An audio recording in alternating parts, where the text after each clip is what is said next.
Good afternoon, everyone. Last week in Pittsburgh, Pennsylvania, I announced my plan to rebuild what I refer to as the backbone of America through the American Jobs Plan. It's not a plan that tinkers around the edges. It's a once-in-a-generation investment in America, unlike anything we've done since we built the interstate highway system and won the space race decades ago.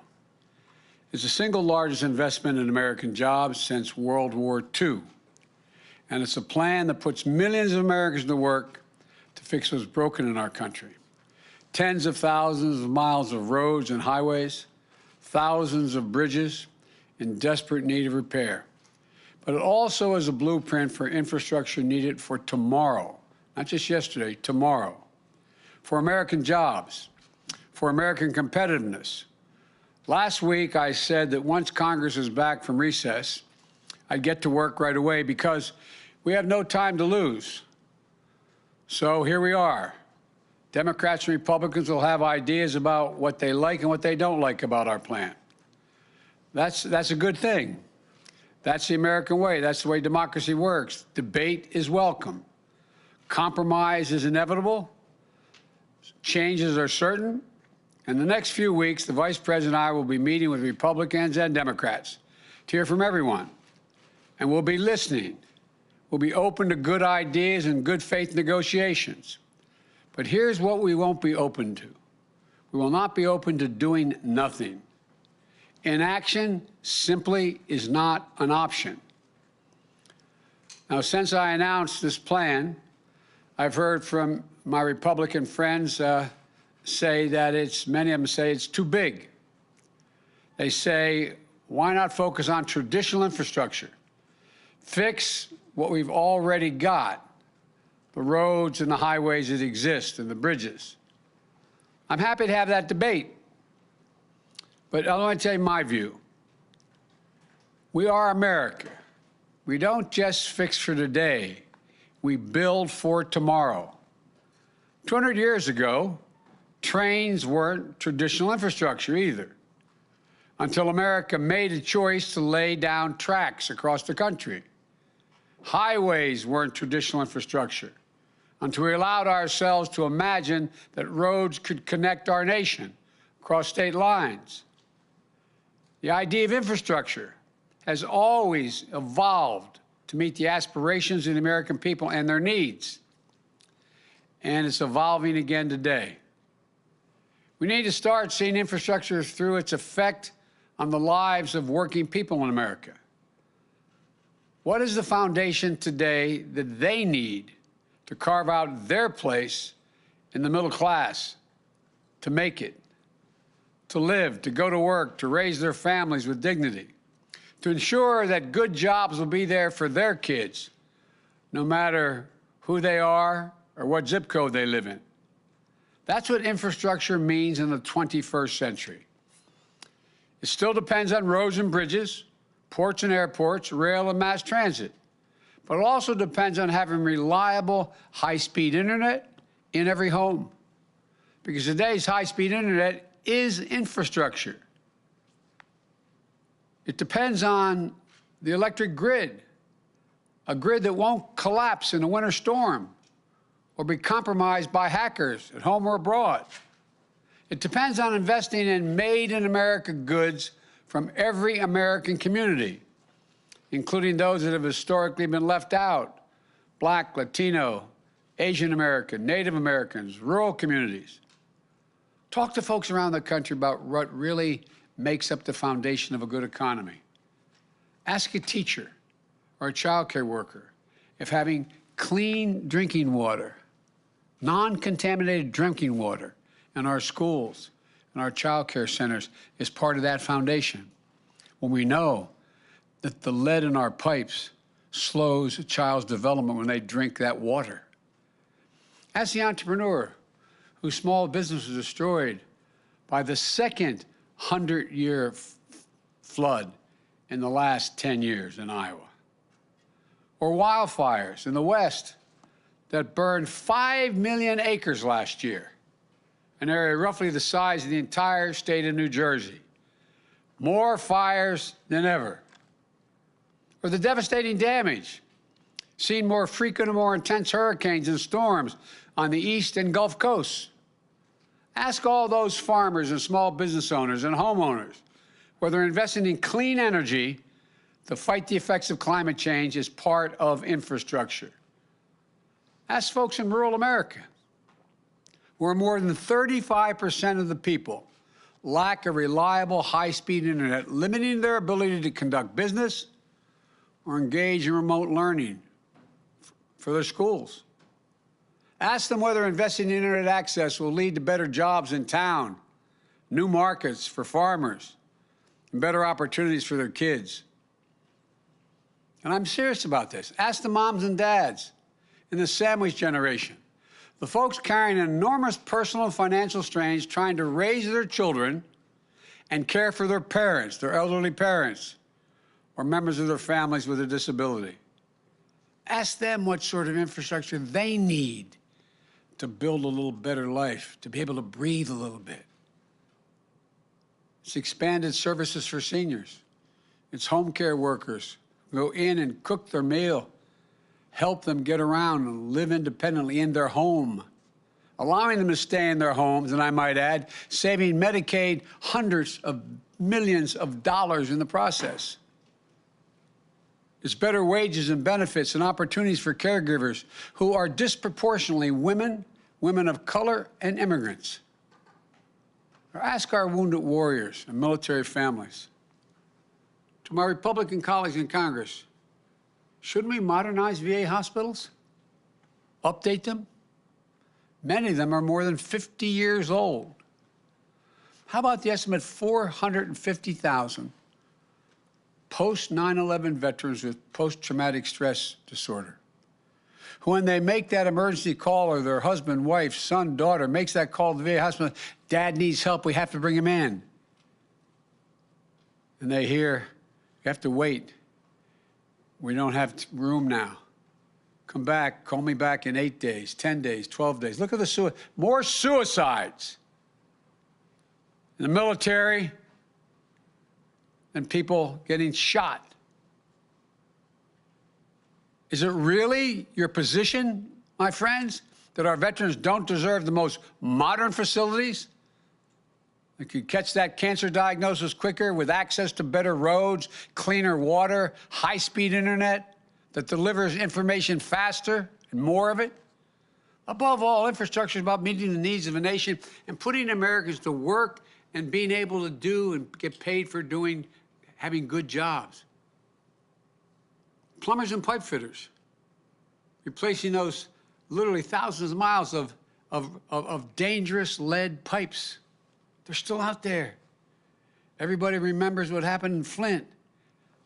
There's hundreds of Flints all across America. How many of you know when you send your child to school, the fountain they're drinking out of is not fed by a lead pipe? How many of you know the school your child is in still has asbestos in the walls and lacks the ventilation? Is that not infrastructure? Line workers and electricians laying transmission lines for a modern grid, providing over 500,000 charging stations on the highways we are going to build to accommodate electric vehicles so we can own the future. Construction workers and engineers building modern hospitals and homes for American families. Healthcare workers, steel workers, folks who work in the cutting-edge labs. Nearly 90% of the infrastructure jobs created by our American Jobs Plan can be filled by people who don't have a college degree. 75% don't need an associate's degree. As I said last week, this is a blue-collar blueprint for increasing opportunity for the American people. It also includes the biggest investment in non-defense research and development on record. I promise you, it's not part of my speech, but I promise you, you're all going to be reporting over the next 6 to 8 months how China and the rest of the world is racing ahead of us in the investments they have in the future, attempting to own the future, the technology, quantum computing, investing significant amounts of money in dealing with cancer and Alzheimer's. That's the infrastructure of a nation. There's a new book out about how we've fallen behind. America is no longer the leader of the world because we're not investing. It used to be we invested almost 2.7% of our GDP in infrastructure. Now it's about 0.7%. When we were investing it, we were the leader in the world. I don't know why we don't get this. One of a few major economies in the world whose public investment in research and development has declined as a percentage of GDP in the last 25 years. Declined. The United States of America, that led the world.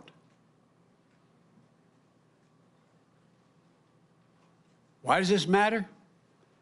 Investing in research and development helped lead to lithium batteries, LED technology, the internet itself. It helped lead to vaccine breakthroughs that are helping us beat COVID-19, to the Human Genome Project, which has led to breakthroughs in how we understand and fight cancer and other diseases.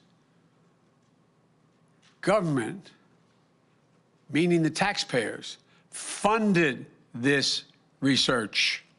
Government. When we stop investing in research, we stop investing in the jobs of the future, and we give up leading the world.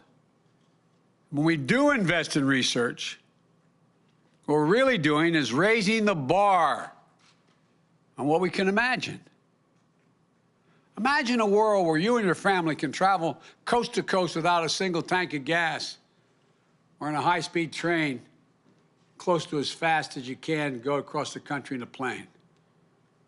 Imagine your children growing up to work in innovation, good-paying jobs in fields that haven't even been invented yet, like the parents of every computer programmer, every graphic designer, every renewable energy worker once did, imagined.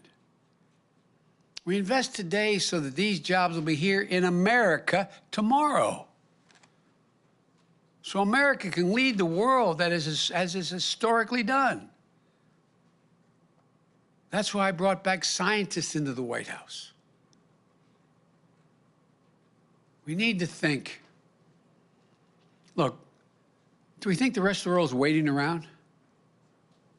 We're not going to make those kind of investments the rest of the world is saying. Take a look. Do you think China is waiting around to invest in this digital infrastructure or in research and development? I promise you, they are not waiting. But they're counting on American democracy to be too slow, too limited, and too divided to keep pace. You've heard me say it before. I think this generation can be marked by the competition between democracies and autocracies, because the world is changing so rapidly. The autocrats are betting on democracy not being able to generate the kind of unity needed to make decisions to get in that race. We can't afford to prove them right. We have to show the world. Much more importantly, we have to show ourselves that democracy works, that we can come together on the big things. This is the United States of America, for God's sake. Of course, building the infrastructure of tomorrow requires major investments today. As I said last week, I'm open to ideas about how to pay for this plan, with one exception. I will not impose any tax increases on people making less than $400,000 a year. If others have ideas out there on how to pay for this investment, without violating that rule, they should come forward. There's all kinds of opportunities. Just list all the tax breaks that I find difficult to explain. Wealthy deductions, $360 billion if you cap them, top rate of 39%, which it used to be for years, all the way to the Bush administration, almost $250 billion, corporate minimum tax, and the fossil fuel giveaways of $40 billion, et cetera. I could go on. But let me tell you what I proposed, how to do it. We're going to raise the corporate tax rate. It was 35% for the longest time, which was too high. Barack and I thought it was too high during our administration. We all agreed 5 years ago that it should come down somewhat. But the previous administration reduced it all the way down to 21%. What I'm proposing is that we meet in the middle, 28%. 28% would still have lower corporate rates than any time between World War II and 2017. And will generate over $1 trillion in taxes over 15 years.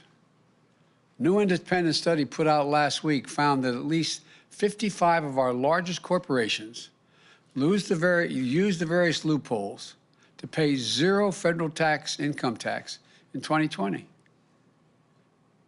It's just not fair. It's not fair to the rest of the American taxpayers. We're going to try to put an end to this. Not fleece them, 28%. If you're a mom and dad, a cop, firefighter, police officer, et cetera, you're paying close to that in your income tax. I've also proposed a global minimum tax, which is being proposed around the world for U.S. corporations at 21%. Let me tell you what that means. It means that companies aren't going to be able to hide their income in places like the Cayman Islands and Bermuda, in tax havens. We're going to also eliminate deductions used by corporations for offshoring jobs and shifting assets overseas. They offshore the jobs, shift the assets overseas, and then don't have to pay taxes on all they make there. And we'll significantly ramp up IRS enforcement against corporations and the super wealthy who either fail to report their income or underreport it. Estimated that would raise tens of billions of dollars. It adds up to more than what I proposed in just 15 years. It's honest, it's fair, it's fiscally responsible, and it pays for what we need and reduces the debt over the long haul.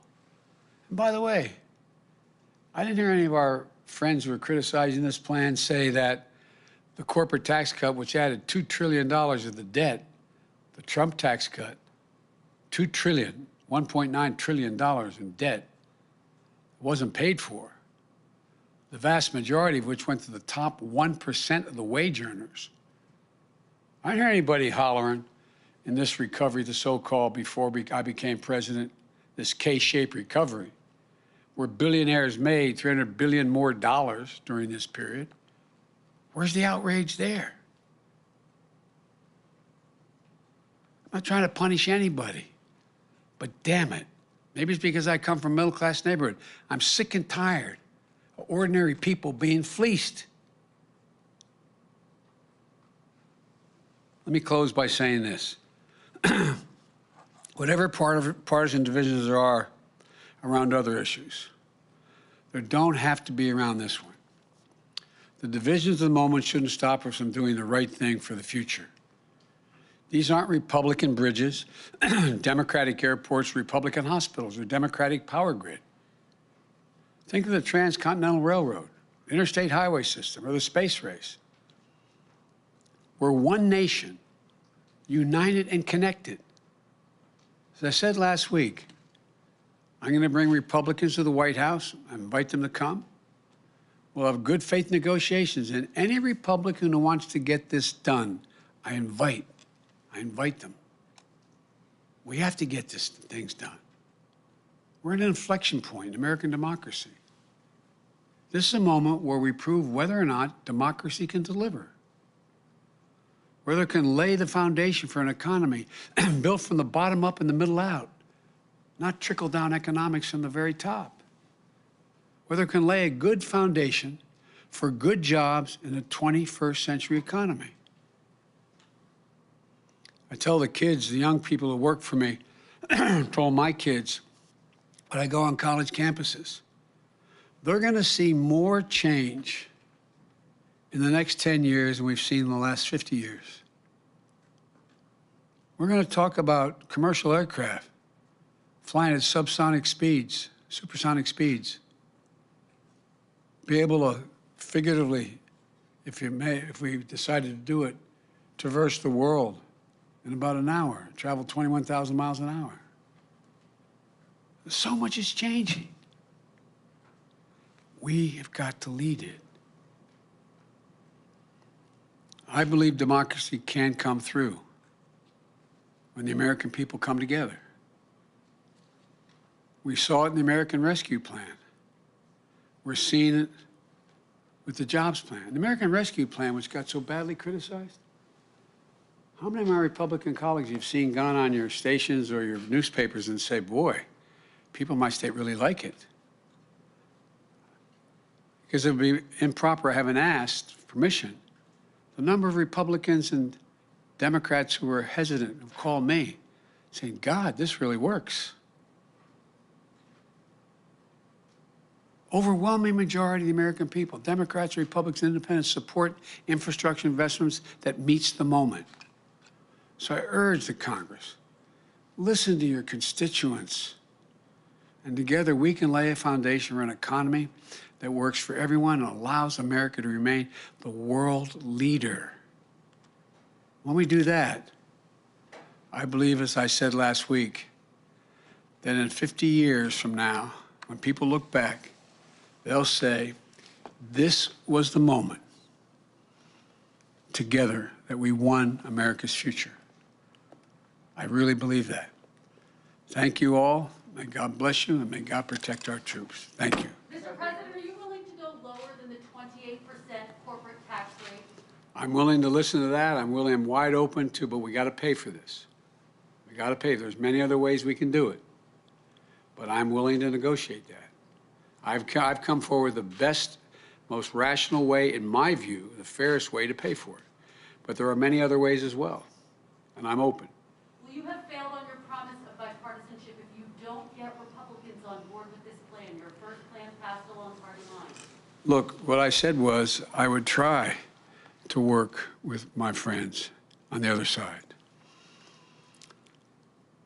There are things we're working on together, some of which we passed and some we will pass.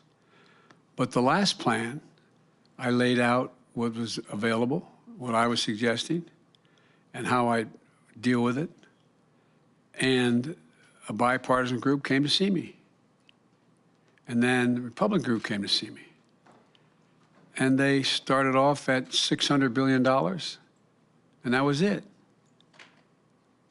If they'd come forward with a plan that did the bulk of it, it was $1.3 billion or $4, 2 or 3, that allowed me to have pieces of all that was in there, I would have been prepared to compromise. But they didn't. They didn't move an inch. Not an inch. But for example, I am dealing with a bipartisan group that came to see me.